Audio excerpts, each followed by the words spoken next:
Hello, my name is Sue Lee, and today I'll be presenting about Macbeth by William Shakespeare.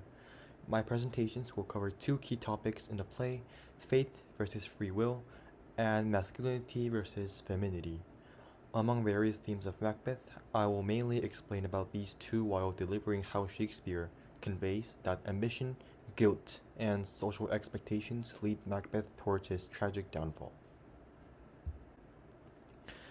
Prior to jumping into the plot of Macbeth, let me briefly introduce the world-famous figure in literature, William Shakespeare.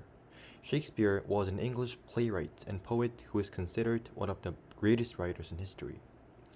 He wrote many famous tragedies, including Macbeth, Hamlet, and Romeo and Juliet. His works often explore themes such as ambition, power, guilt, and human nature. In Macbeth, Shakespeare examines how dangerous ambitions and poor decisions can destroy a person's life. In the first essay, the main theme is fate versus free will. Although the witches gave Macbeth a prophecy about becoming king, Shakespeare suggests that Macbeth's downfall is mainly caused by his own choices. This essay argues that ambition, moral weakness, and personal decisions are more important than fate in shaping Macbeth's destiny. To begin with, Shakespeare reveals that Macbeth's ambition motivates him to fulfill the witch's prophecy through his own actions. For example, Macbeth proves that he already desired for power before taking action when he says, "Stars, hide your fires. Let not light see my black and deep desires." By asking the stars to hide his black and deep desires, Macbeth reveals his awareness of the moral thoughts growing within him. Eventually, Shakespeare suggests that Macbeth willingly pursues his ambition, proving that his tragic fate is shaped by personal choices rather than destiny alone. In addition, Macbeth admits, "I have no spur to prick the sides of my intent, but only vaulting ambition," revealing that his overwhelming ambition motivates him to pursue the crown. Since Macbeth recognizes that ambition is his only motivation, Shakespeare shows that the prophecy alone does not force him to commit evil actions. As a result, Macbeth's desire for power demonstrates that his free will plays a greater role in his downfall than fate itself. In short, Macbeth's overwhelming ambition proves that his own desires, rather than the witch's prophecy alone, drive him toward his tragic fate.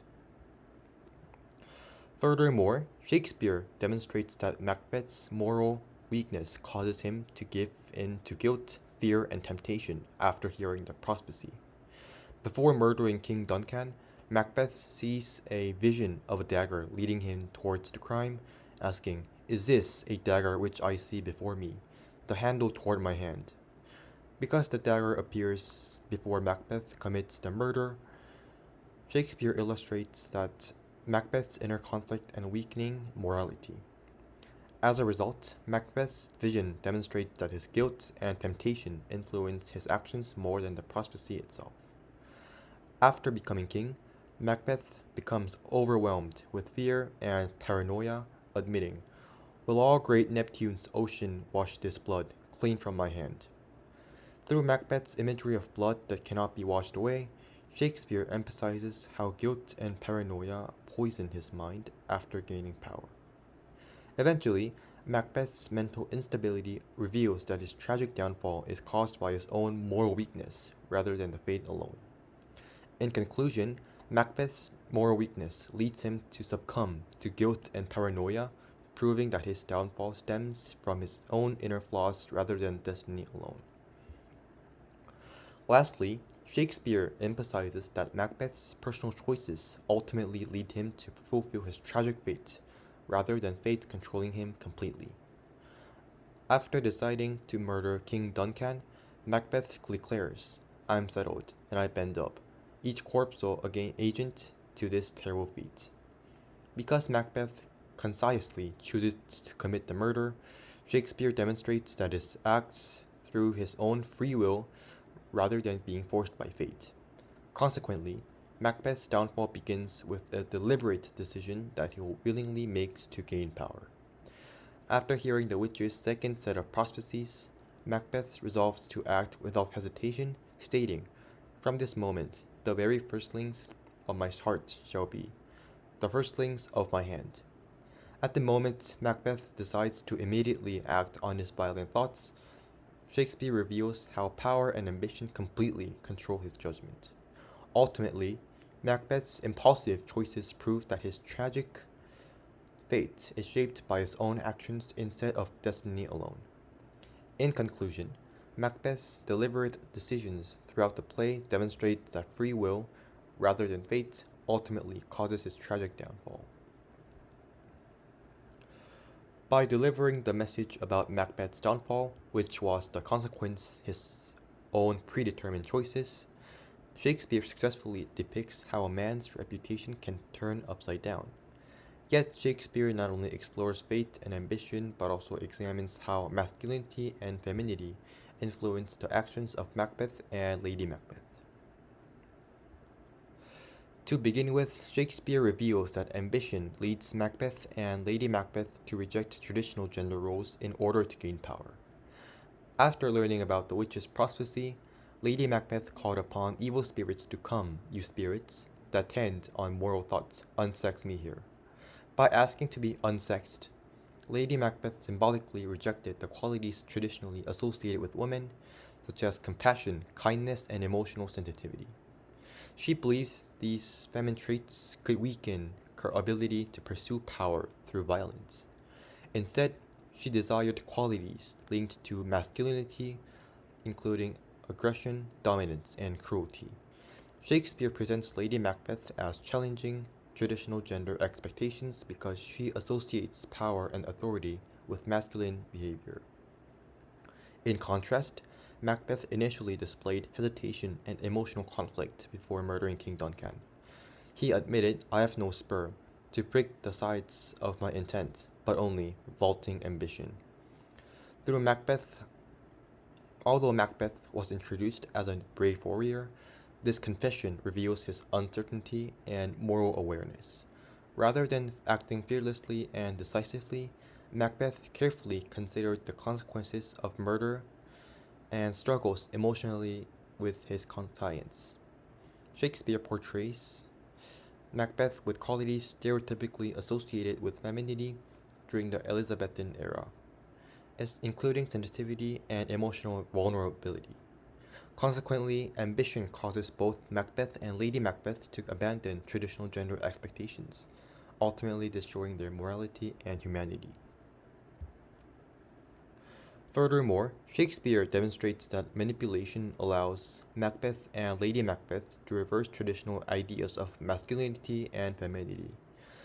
When Macbeth hesitated to kill Duncan, Lady Macbeth attacked his masculinity by declaring, "When you trust to do it, then you are a man." By defining manhood through violence and ruthlessness, Lady Macbeth manipulated Macbeth into proving his masculinity through murder. Instead of behaving as the obedient and submissive wife expected in Shakespearean society, she became psychologically dominant and controlling within the relationship. Her power over Macbeth reversed traditional gender roles because she assumed authority, while Macbeth became emotionally insecure and dependent on her approval. Additionally, Lady Macbeth advised Macbeth to look like an innocent warrior, but be the serpent under it. Through this metaphor, Shakespeare emphasizes deception as a tool for gaining power. Lady Macbeth encouraged Macbeth to hide his violent ambition behind a false appearance, demonstrating her intelligence, manipulation, and emotional control. Meanwhile, Macbeth struggled internally with fear and doubt, making him appear emotionally weaker than Lady Macbeth during the early stages of the play. Consequently, Shakespeare uses manipulation to blur the boundaries between masculinity and femininity, showing how dangerous these social expectations become when linked to violence and ambition.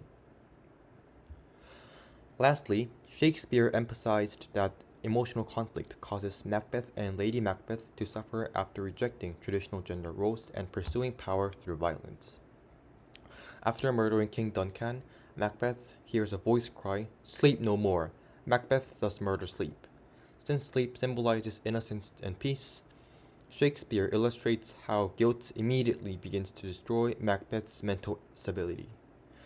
Although Macbeth attempted to prove his masculinity through violence and ambition, he became emotionally overwhelmed by fear, paranoia, and guilt.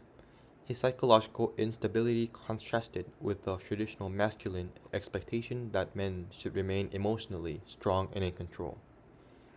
In contrast, Lady Macbeth initially appeared calm and emotionally detached, taking charge of the situation while Macbeth panics.